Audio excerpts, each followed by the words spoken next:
GST వస్తువుల మీద సామాన్యులపైనే కాదు ఆలయాలపైన ప్రభావం చూపిస్తోంది. సేవాభావంతో పనిచేసే సంస్థలు, ధార్మిక సంస్థలను కూడా జీఎస్టీ పరిధిలోకి తీసుకొచ్చింది కేంద్రం. ఈ పరిస్థితుల్లో బెజవాడ కనకదుర్గమ్మ సన్నిధిలో ప్రసాదాల తయారీ, అన్నదానానికి సంబంధించి ఎలాంటి ప్రభావం ఉంటుంది, అధికారులు ఎలాంటి చర్యలు తీసుకుంటున్నారనే విషయాన్ని మా ప్రతినిధి హరీష్ అందిస్తారు.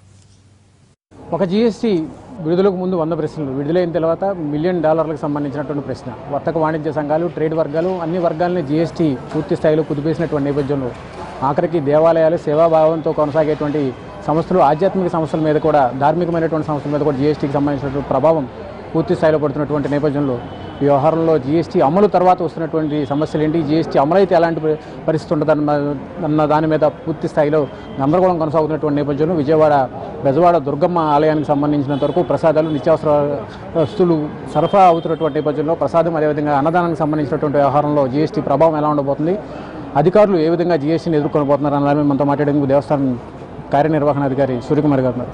మేడం, జీఎస్టీ అమలవుతున్నటువంటి నేపథ్యంలో జీఎస్టీ ద్వారా దేవాలయం మీద కానీ, భక్తుల మీద కానీ ఎటువంటి ప్రభావం కనిపిస్తుంది?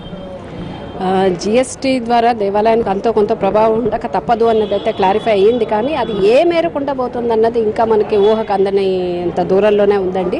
సర్వీసెస్ మీద ఎంత పడిపోతుంది, అలాగే మనం కొనే కమోడిటీస్, వస్తువుల మీద ఎంత పడబోతుంది అన్నది ఇంత మటుకు మనకి క్లారిటీ లేదు. ఒకవేళ కనుక మళ్ళీ తిరిగి టెండర్ పిలవలసి వస్తుందా, లేకపోతే ఉన్న టెండర్తో మనం కొనసాగుతామా అన్న కండిషన్స్ మీద మనకి ఆధారపడి ఉంటుంది. దేవస్థానం వీలైనంత మటుకు దాన్ని కుషన్ తట్టుకోగలిగినంత వరకు భక్తుల మీద మోపకుండా అది కృషి చేసుకోవడానికి మేము ట్రై చేస్తాము. కానీ ఇప్పటికే మనం అందరం గమనించాల్సిన విషయం ఏంటంటే, లడ్డు మీద ఇప్పటికే సబ్సిడీ నడుస్తుంది కాబట్టి ఎంత వారం మన మీద ఎడిషనల్గా పడబోతుంది అన్నది చూసుకున్నాక విషయం సమీకరణ చేసుకొని ఆ తర్వాతనే ఏదన్నా ప్రయత్నంగా కదుపుతాం తప్ప క్లారిటీ వచ్చేంత మటుకు లేదు. అలాగే టీటీడీ తరహాలో మనకు కూడా అట్లీస్ట్ భక్తులకి ఇచ్చే సదుపాయంలో ముఖ్యంగా అన్నప్రసాదం కానివ్వండి, లేకపోతే లడ్డు ప్రసాదంలో కానివ్వండి, కొనే కమోడిటీస్ మీద మనకి ఏమైనా మినహాయింపు దొరుకుతుందేమోనన్న ఆశాభావంతో మేము ప్రయత్నాలు చేస్తున్నాము. అది దానిలో కూడా క్లారిటీ వచ్చిన తర్వాత కానీ మనకి ఎంత పెంచాల్సి వస్తుంది, అసలు పెంచాలా వద్దా అన్న దాని మీద వివరణ ఇచ్చే పరిస్థితి లేదు. ఇప్పటికీ అన్నదానం మనం ఉచితంగా పెడుతున్నాము, ప్రసాదం కూడా ఉచితంగా ప్రసాదం పెడుతున్నాము. విక్రయించే ప్రసాదం, లడ్డు ప్రసాదం కానీ, పులిహార కానీ దాని మీద సబ్సిడీ వస్తుంది. ఇంకోవైపు జీఎస్టీ అమలు తర్వాత బియ్యం మీద, ఇతర నిత్యావసర వస్తువులు వాటి మీద పన్ను కూడా తక్కువ ఉన్నటువంటి పరిస్థితి. ఈ నేపథ్యంలో దీనికి ఎటువంటి బేరేజ్ ఉంటుంది, ఎలా దీని నుంచి మనం బయటపడేటువంటి పరిస్థితి? అదేనండి, ఏ కమాడిటీ మీద ఎంత పడుతుంది, లేకపోతే కామన్గా పడే దాని మీద ఇప్పుడున్న ట్యాక్స్ని టెండరర్ భరించుకొని మనకు అదే రేటుకి ఇవ్వగలుగుతాడా, లేకపోతే మనకున్న క్వశ్చన్లో ఇప్పటికే మనం చూసుకుంటే ఎస్పెషల్లీ అన్నదానం వచ్చి మనకి చాలా తక్కువలో నడిచిపోతుంది. ఇంకా 1 or 2 రూపీస్ అంటే భరిస్తాము, పెద్ద ప్రాబ్లం ఏం లేదు. మరీ ఉన్నదానికి 10 20 అయితే మాత్రము అది ఒక్కసారి సమీకరణ చేసుకోవాల్సిన అవసరం ఖచ్చితంగా ఉంటుంది. ఆశాభావం ఏంటంటే అంతో కొంత మినహాయింపు అట్లీస్ట్ ప్రసాదం వరకన్నా దొరుకుతుందని ఆశిస్తున్నాము. అది వచ్చిన తర్వాత ఆ క్లారిటీ దాన్ని బట్టి నిర్ణయం తీసుకుంటాం. టికెట్స్కి సంబంధించి పూజా టికెట్లు కానీ, ఆతిథ్య సేవకు సంబంధించిన టికెట్లు కూడా విక్రయిస్తున్నారు. దాని మీద కూడా జీఎస్టీ లాంటి పనులు అమలైనటువంటి నేపథ్యంలో ఇప్పటికే పూజల మీద కూడా టికెట్ అమ్ముతున్న వ్యాపార పరంగా చూడకుండా ఎంత ఖర్చు అయితే అంతే మనం టికెట్ వసూలు చేసినటువంటి పరిస్థితి. ఇప్పుడు జీఎస్టీ వస్తే అవి ఏమైనా పెంచేటువంటి అవకాశం ఉంటుందా? ఇప్పటికే మనం చూస్తే టికెట్ నుంచి వచ్చే ఆదాయం కానివ్వండి, పూజల నుంచి వచ్చే ఆదాయం కానివ్వండి, తిరిగి మనం ప్రజలకే వాళ్ళ సదుపాయాల కోసం చేస్తున్నాం తప్ప కార్పస్ని పెంచుకునే దిశగా అది అసలు ఎక్కడా కూడా మనకి అక్కడికి రావట్లేదు.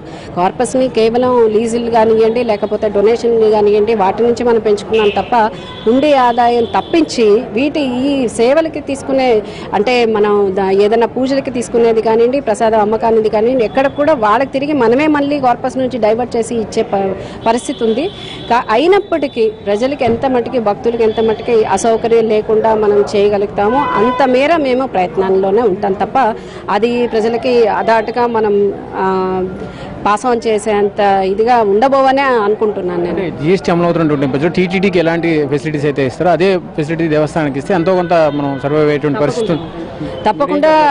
ఈ అట్లీస్ట్ ప్రసాదం వరకు సేవా టికెట్లు కాకపోయినా అట్లీస్ట్ ప్రసాదం వరకు మనకి వచ్చిన ప్రతి భక్తుడు కూడా అంత కొంత ప్రసాదం ఇంటికి తీసుకెళ్ళి నలుగురికి పంచుకోవాలనుకుంటాడు కాబట్టి ఆ మేరకన్నా మినహాయింపు దొరికితే చాలా రుణగ్రస్తులు అవుతాము. భక్తులకు కూడా మనం ఏమీ పాస్ ఆన్ చేయకోకుండా వారిని అలాగే మనము రిసీవ్ చేసుకోగలుగుతాం కాబట్టి ఆ మేరకు మినహాయింపు వస్తుందన్న ఆశాభావంతో ఉన్నామండి. మొత్తం మీద జీఎస్టీ అమలు అవుతున్నటువంటి నేపథ్యంలో దేవస్థానానికి సంబంధించినందుకు ఉచిత అన్నదాన ప్రసాదం ఉచిత ప్రసాదం అమలవుతున్నటువంటి పరిస్థితులు అవి కూడా సబ్సిడీకి సంబంధించినంత వరకు దేవస్థానం భరిస్తుంది కాబట్టి కనీసం ప్రసాదం మీద జీఎస్టీ ప్రభావం లేకుండా చూస్తే దేవస్థానానికి సంబంధించినంత వరకు కూడా కొంత ఉపశమనం లభిస్తుందని చెప్పి కూడా అధికారులు దేవస్థానం ఈవో సూర్యకుమార్ చెప్తున్నారు. కెమెరా పర్సన్ లక్ష్మణ్తో హరీష్ టీవీ విజయ.